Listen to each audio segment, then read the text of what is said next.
Hey everybody, it's Brandon Neal again here, founder of Freedom Wealth, and today I want to talk to you guys about buying a new car. So the first thing I want you guys to do before you consider buying a new car is asking yourself, why do you want that new car?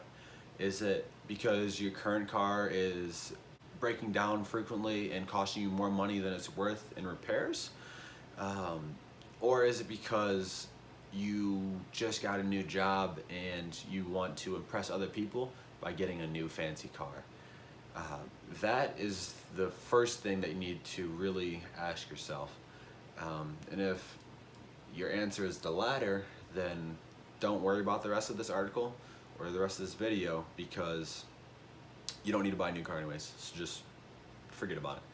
Now, if it's the first option and your car is breaking down, I have a few tips for you on how to get the best deal when you're looking for a new car.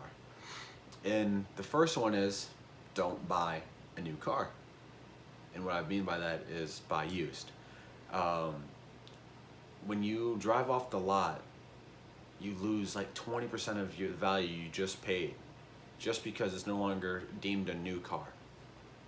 So allow someone else to take that hit for you and buy used. And a good way to kind of illustrate this is, if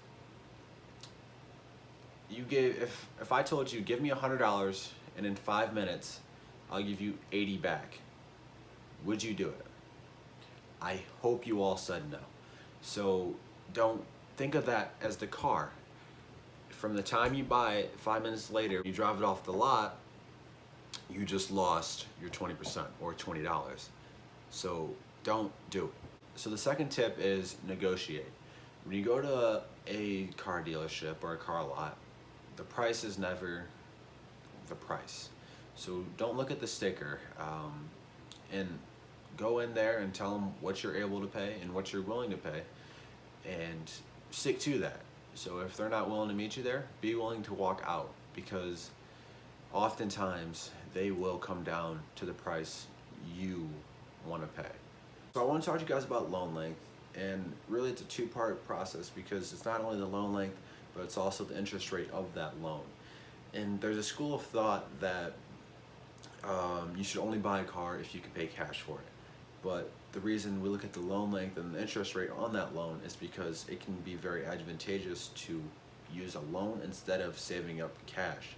For example, if you can get a 3% interest rate on your car loan and you're getting a $15,000 car, instead of taking $15,000 of cash and giving it to the dealership, if you put that $15,000 into the market and average an 8% return over a 5-year 3% loan of the car note, you would have $22,000 at the end of that 5 years in that S&P 500, or a 47% increase from the amount of money you had to begin.